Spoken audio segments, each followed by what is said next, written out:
Foolish mortal, don't you know how to blend? Stop moving. Contour! I am the god of madness and might. The dark forces that are older than this earth have beckoned me this Hallows Eve to deliver unto you Naglui Merkunaknakna Cthulhu Hala Nagnaknago Mifnagan is culturally effed. Blah!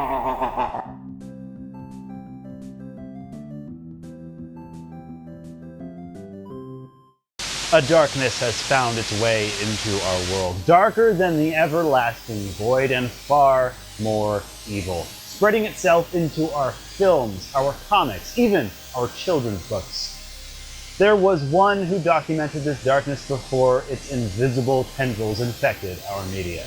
Howard Phillips Lovecraft was an American horror author from the early 20th century.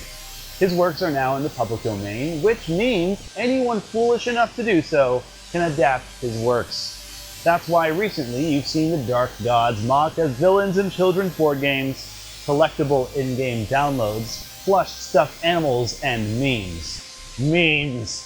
Memes!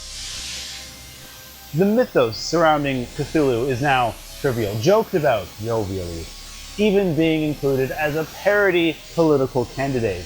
Why vote for the lesser evil?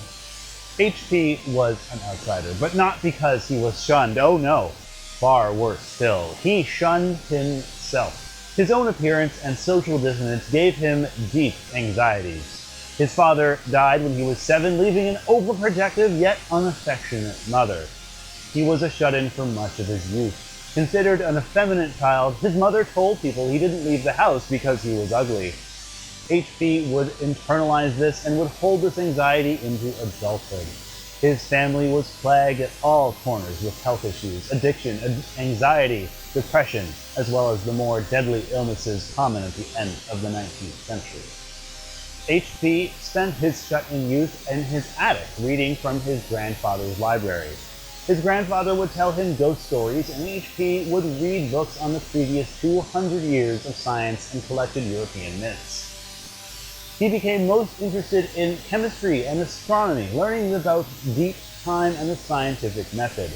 This is when he grew awareness of the vastness of the cosmos and humanity's true microscopic place in the long history of existence. The emptiness of the cosmos inspired him to fill it up with monsters of his own vision. Needless to say, he was an outcast when he was enrolled in a traditional high school. Self-conscious of his looks and his bookish personality, he did not fit in or make many friends. He excelled only in certain topics and was challenged by pitiful human tortures such as mathematics and physical exercise. He would continue to live with his mother 5 years after leaving high school until her admittance to a mental institution. Their inheritance from his deceased grandfather running thin, in his desperation for work and human connection, he became the editor of the conservative magazine, where he would make petty arguments of the movement of humans across their imaginary borders that somehow dilute the fictional purity of America. H.P.'s early horror short works shows he was a contemporary of Edgar Allan Poe, especially The Telltale Heart. He fell into the at the time trendy pulp publications like Weird Science and the works of H.G. Wells. He had 20 stories published by 1920, several under authors' names like Louis Theobald, Humphrey Littlewhite, Ward Phillips, and Edward Softly. But phony names cannot keep you safe from the Master's agents, for they are everywhere and they know all secrets. Dagon, his first published short, featured the mysterious fishmen as told by a marooned sailor slowly going mad. A very long, vague, convoluted, but signature style, and focused on building mood and atmosphere. He has a tendency to write in the first person. Someone is afraid and going mad as they write, and fearful of something coming after them, much like a scientific or archival journal discovered long after the fact by our readers. Shortly after his mother's death in 1921, he met Sonia Green at a writers' convention in Boston. She was Jewish and a successful business owner as well as an amateur writer. They moved in together in New York City, where H.P. was exposed to a greater diversity of peoples, fish markets, and urban density. It would be easier for the masters to consume us all when we are together in large human hives of concrete and black glass. His stay in New York was timely for the start of the first sci-fi magazine, Weird Tales. His racism and xenophobia were peaked while in New York. His monsters were allegories for the female body or groups of immigrants and minorities. He left the city by 1926. Because he is an outsider, for most of his life it was easy for him to target those who were outside the norms and ideals of upper-class white society at the time. To overcompensate his bigotry was a way he could feel included and accepted. It's still really wrong though, don't be a bigot.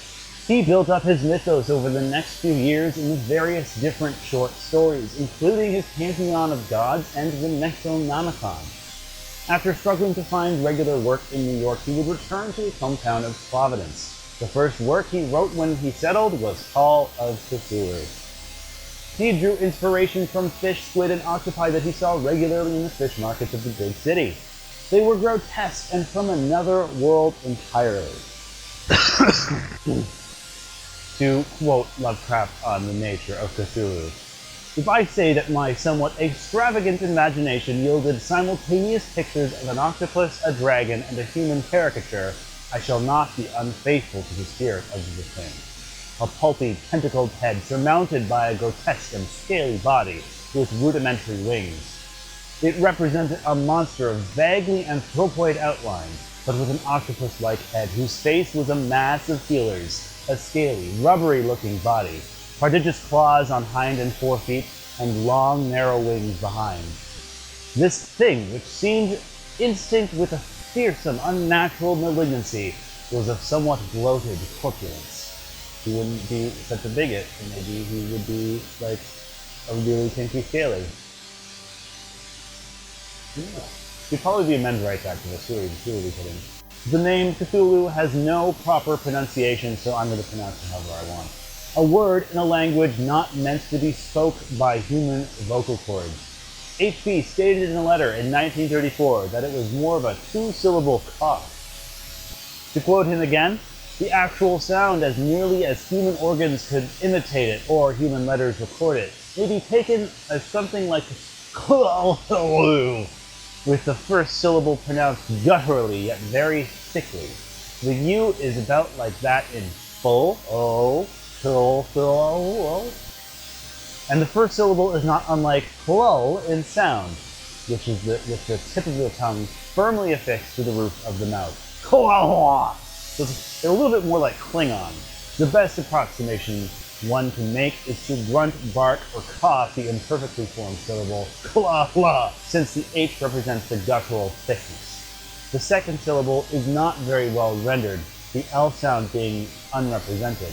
His works became thematic of a fear of knowledge, how knowing certain things could bring about humanity's destruction. This was at a time where physics was making breakthroughs, where people like Einstein and Tesla were toiling with technologies and theories that would change technology and the world forever. His later works would shed some light on an easier attitude towards other groups of people. Most notably, The Outsider, which ends with the reveal that the narrator was the monster the whole time. Sort of like Lovecraft was the monster the whole time. Get it? Because his bigotry is the real monster, people. H.P. Lovecraft died at the age of 43, broke and alone, like we are all inevitably going to die. It wasn't until after his death that his writings were collected and acknowledged as an important part of American literature and helped define the horror genre of the 20th century. You can see his influence all over pop culture in movies like Alien and Hellboy and Pirates of the Caribbean. You can read all of his works for free online through any site like the Gutenberg Press or any number of apps. All of his works are in the public domain and free for adaptation. If you want to make up your own Lovecraft monster names, check out a link in the description for a Lovecraft monster name generator. Let us know in the comments what you think of the deepest darkness horrors that live in the depths of the ocean, in the emptiness of the infinite cosmos, or the evil that lurks inside of all man. I've been your host, RK, and Cthulhu Ganafna Swaganafa. Culturally Up this week was brought to you by these pitiful souls. If you like Culturally Apt, subscribe for more furry nonsense and follow them on the social medias and give them your worthless dollars on the patreon.com/culturallyapt.